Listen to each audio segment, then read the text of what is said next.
We speak about the saints and sanctity. It seems so much a part of our faith, and yet do we really know what we're talking about? Now, there are a number of points I like to make when we talk about the subject of the saints.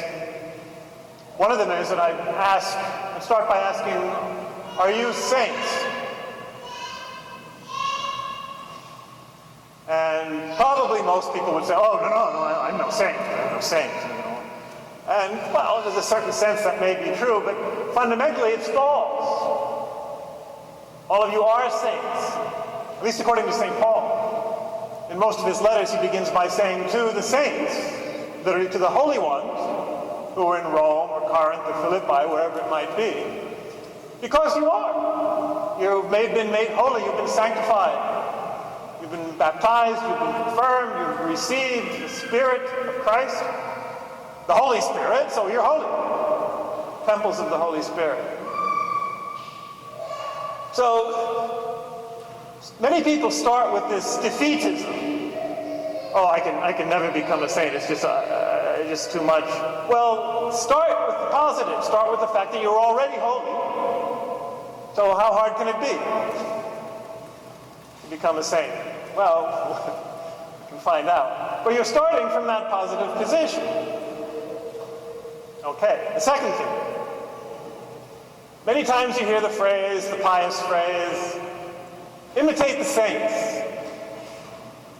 What I love to say is, please don't imitate the saints. It's the worst possible thing you can do. Why is that? Because the saints lived in a particular time and place, most of them, many of them, many centuries ago. And they were responding to the challenges in their own lives, in their own culture, in their own psychologies.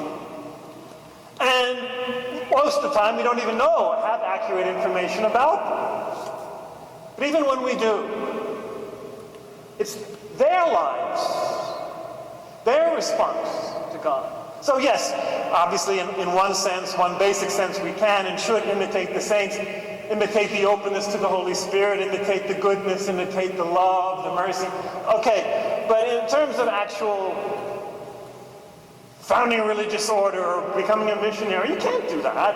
And some of the things that the hagiographers say, many of which are probably not accurate anyway.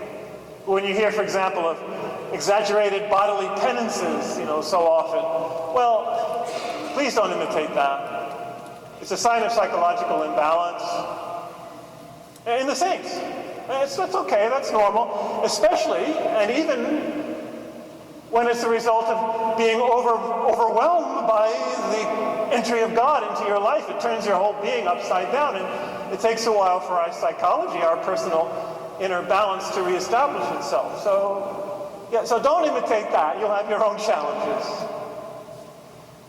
But the main thing, yes, is to not imitate the particular acts or the particular circumstances, but, well then what is it? What is it? What is it that we should be doing to become saints?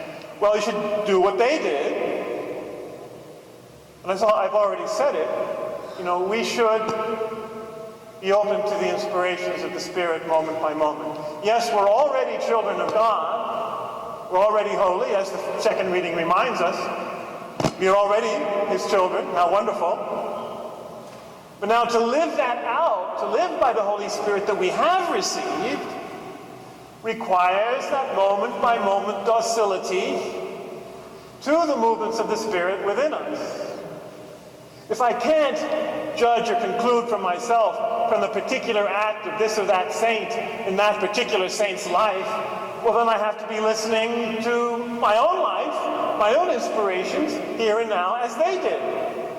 And you can't use their paradigm as yours. You've got to find your own. You have to listen to what God's paradigm is for you personally, for each one of us personally, moment by moment in our lives.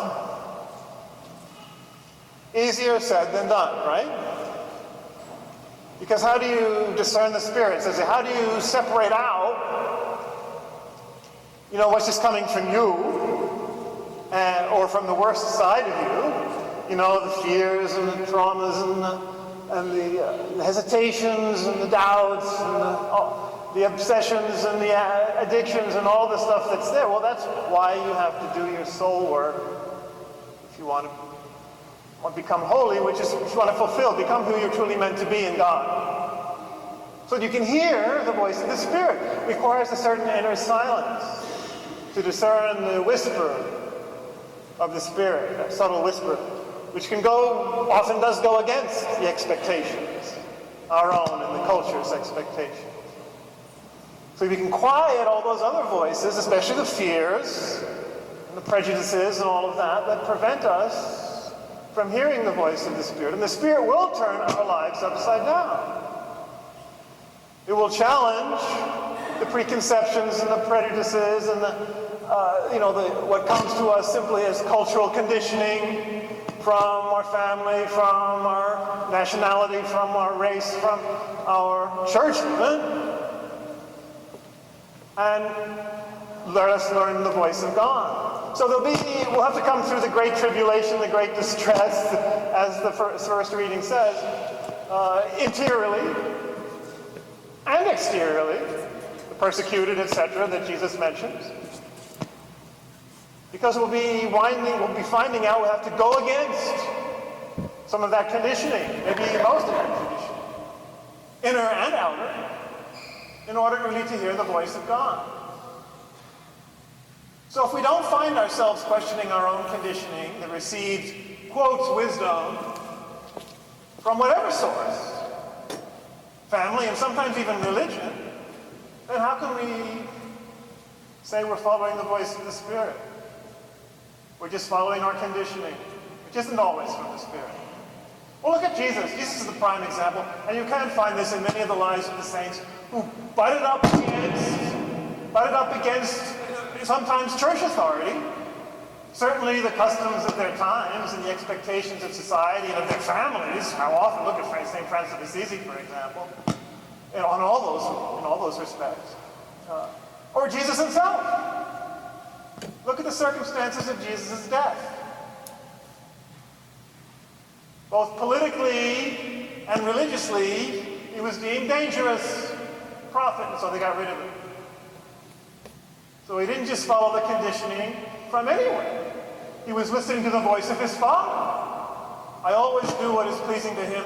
I do not speak of myself, but as the Father gives me to speak, which is following the inspiration of the Spirit moment by moment in his life, which is exactly why he's holy and how we can become holy. And the reward is that we become godlike, Christ-like, that we become our true selves, because our true selves can only be found in the one in whom we're created and redeemed, in the Son of God, Christ. So when we become more and more Christ-like by living by his Spirit, that's what it means to be holy. And whatever that inspires us to do, whether to become a priest or to become an accountant, to be a missionary, or to be a husband or father or a wife, that it will be God's choice and it will be God's inspiration, moment by moment. And to stand up prophetically, priest, prophet, and king, as we're all called to be in the world for the true values of the kingdom. And that will startle people. It'll startle you. It'll startle us to begin with. Because we'll have the Beatitudes. That's what will happen. You start living by the Beatitudes. They're called Beatitudes because it comes from the word in Latin, blessed beatus, blessed the one, happy the one. But do we really believe that the one who follows those are blessed and happy, is blessed and happy? And just think how that doesn't go against preconceived wisdom, sometimes of church, but certainly of state, and of society, and with its values of riches and fame. Blessed are the poor.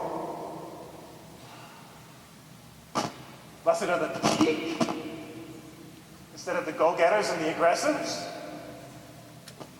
Really? Blessed are the merciful. Blessed are the peacemakers. Happy are they who mourn. Happy are those who are sad. How do you understand something like that? You can't, by your regular ego self and received wisdom. You've got to go deeper down, where the Spirit is speaking, where your own deepest nature, where your own deepest desires exist and persist through everything.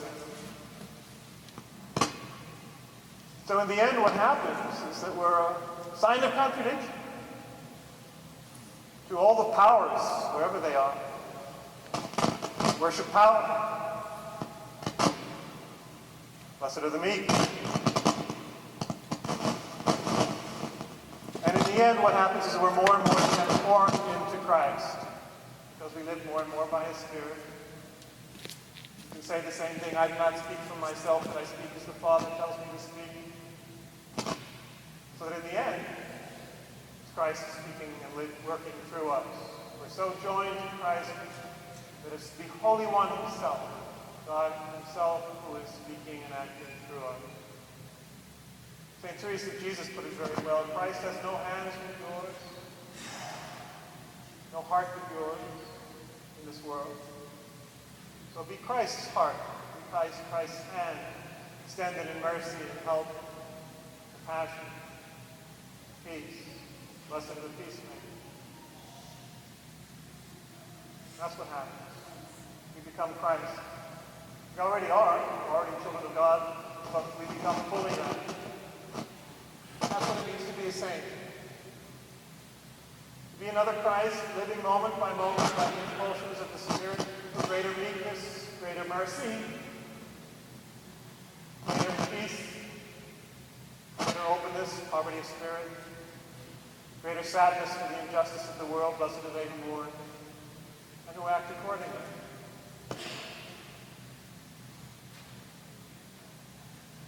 That's who we're called to be.